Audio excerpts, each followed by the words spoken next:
नमस्कार, आप सभी का स्वागत है अखबार की खबर सीरीज में, जिसमें हम डेली करंट अफेयर्स के टॉपिक्स को कवर करते हैं जो डेली अखबारों में खबर में रहते हैं। इससे संबंधित पिछले 10 दिनों के करंट अफेयर्स वीडियो को हम पहले ही अपलोड कर चुके हैं, जिन्हें आप प्लेलिस्ट में जाकर देख सकते हैं। आज हम 11 अप्रैल के करंट अफेयर्स टॉपिक्स को कवर करेंगे। इससे पहले के वीडियो में मैंने आपसे कुछ प्रश्न किए थे पिछले करंट अफेयर से रिलेटेड, लेकिन आपने उनके जवाब नहीं दिए। तो आपसे एक शिकायत है कि आप करंट अफेयर्स के जो सवाल पूछे जाते हैं उनके जवाब कमेंट सेक्शन में अवश्य दें। अगर आपको ये वीडियो अच्छा लगता है तो आप इस वीडियो को शेयर करें, सब्सक्राइब करें और अपने दोस्तों को भी बताएं। तो चलिए आइए शुरू करते हैं आज के करंट अफेयर्स टॉपिक की, जिसमें पहली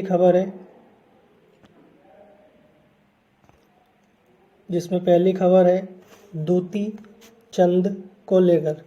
आप इनकी इमेज देख सकते हैं, राइट हैंड साइड पर इनकी इमेज दिख रही है।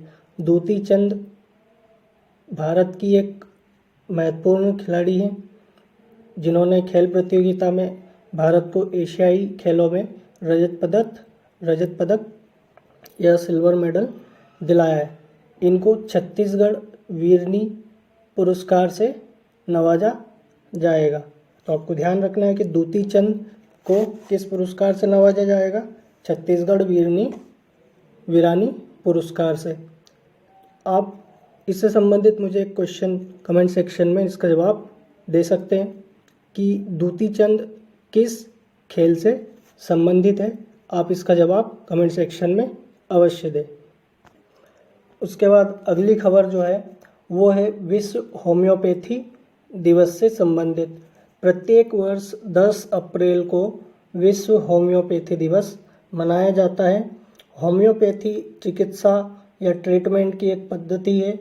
हमारे देश में भी आयुष के अंतर्गत होम्योपैथी एक चिकित्सा पद्धति के रूप में अपनाई गई है। इसको मनाने का कारण क्या है इस दिवस को? क्योंकि इस दिन 10 अप्रैल को जो होम्योपैथी के जनक कहे जाते हैं या फादर ऑफ होम्योपैथी है, सैमुअल हनीमैन, इनका जन्मदिन है। इसलिए इस उपलक्ष्य में प्रत्येक वर्ष को होम्योपैथी दिवस के रूप में मनाया जाता है। तो आपको इससे रिलेटेड दोनों बातें याद रखनी है कि विश्व होम्योपैथी दिवस कब मनाया जाता है, और दूसरी बात होम्योपैथी के जनक सैमुअल हनीमैन हैं। ठीक है, तो आप दोनों बातें याद रखिएगा। उसके बाद अगली जो खबर है वो है वोजोसा उस्मानी को लेकर। वोजोसा उस्मानी कोसोवो की सबसे युवा राष्ट्रपति बनने वाली महिला हैं। ये मात्र 38 वर्ष की उम्र में यूरोप में स्थित देश कोसोवो, जिसकी राजधानी प्रिस्तीना है, उसकी राष्ट्रपति निर्वाचित हुई है। आप इनकी इमेज देख सकते हैं, जो राइट हैंड साइड में ये लेडी है। इनको कोसोवो की सबसे युवा राष्ट्रपति के रूप में हाल ही में निर्वाचित किया गया है। तो कोसोवो की बात की जाए तो कोसोवो यूरोप महाद्वीप में स्थित एक छोटा सा देश है, जिसकी राजधानी प्रिस्तीना है। आप इसका मैप यहाँ पर देख सकते हैं। ये सर्बिया, मैसिडोनिया और अल्बानिया के निकट स्थित एक देश है जो यूरोप में स्थित है। तो अगली खबर की बात करते हैं। अगली खबर है मेंढक के स्टेम सेल से जीवित रोबोट बनाने का प्रयास वैज्ञानिकों द्वारा किया गया है। तो बात की जाए तो इस खबर में सबसे इम्पोर्टेंट जो है वो है कि किस जीव के स्टेम सेल से जीवित रोबोट बनाने का प्रयास जारी है, तो वो है मेंढक। और बात करें अगर हम स्टेम सेल की, तो स्टेम सेल क्या होती है या अविभेदित कोशिकाएं क्या होती है?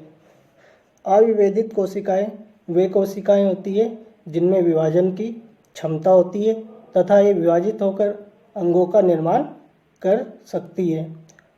अगर हम बात करें स्टेम सेल की, तो स्टेम सेल के कई प्रकार हैं, जैसे प्लूरीपोटेंट, टेटीपोटेंट, मल्टीपोटेंट आदि इनके प्रकार है। इन्हें आप विज्ञान एवं तकनीकी जो क्षेत्र है उसके अंतर्गत विस्तृत रूप से पढ़ते हैं।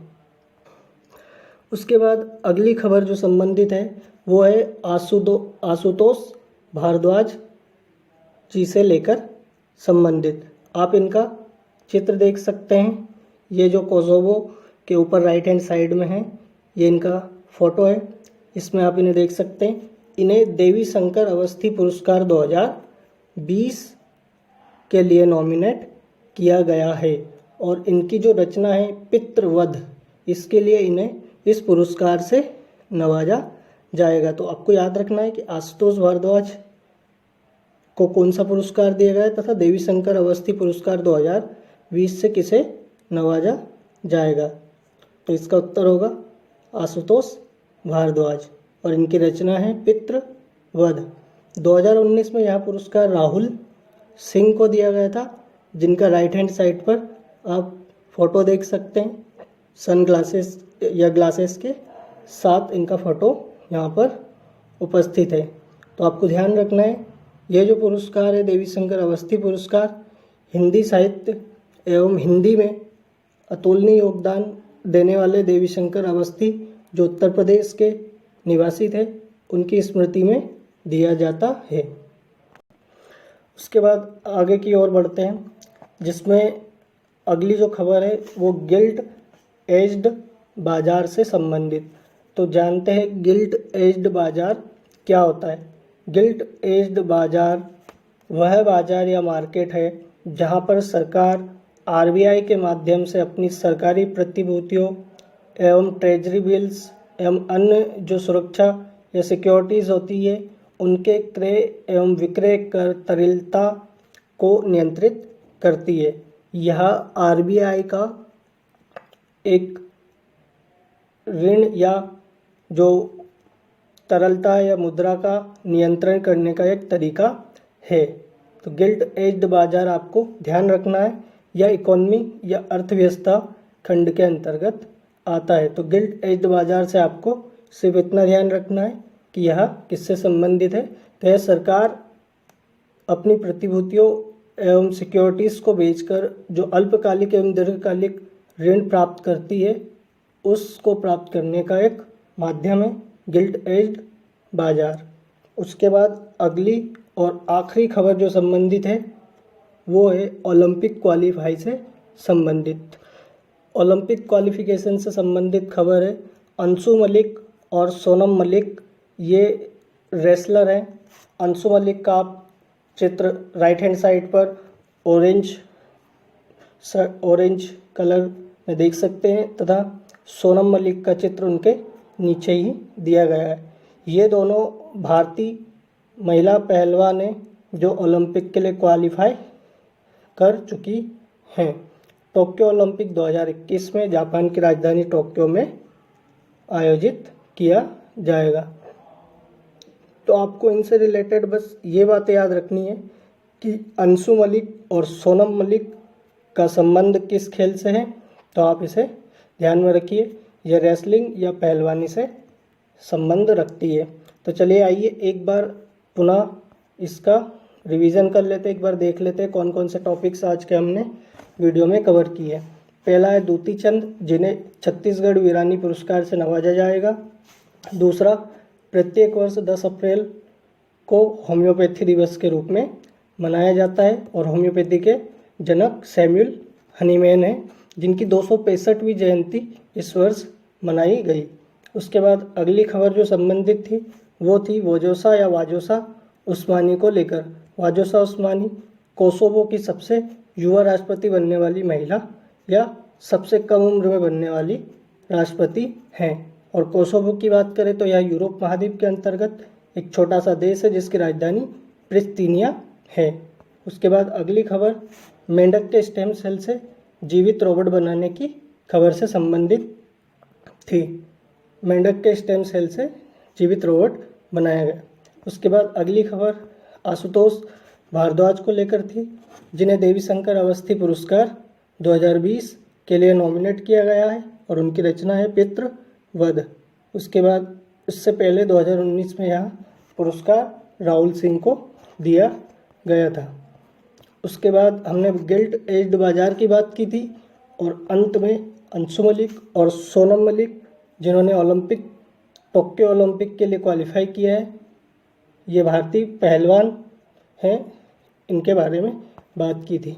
तो ये है हमारे आज के करंट अफेयर टॉपिक से रिलेटेड सारे महत्वपूर्ण टॉपिक्स जिनको हमने कवर किया है।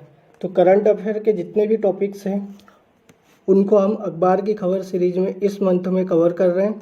इसकी PDF मैं आपको मंथ के अंत में हमारे Telegram channel ICDS academy Ujjain पर उपलब्ध कराऊंगा, आप उसे ज्वाइन कर सकते हैं। यह वीडियो आपके लिए उपयोगी होगा, आप इसे शेयर करें, सब्सक्राइब करें, अपने दोस्तों को बताएं। धन्यवाद।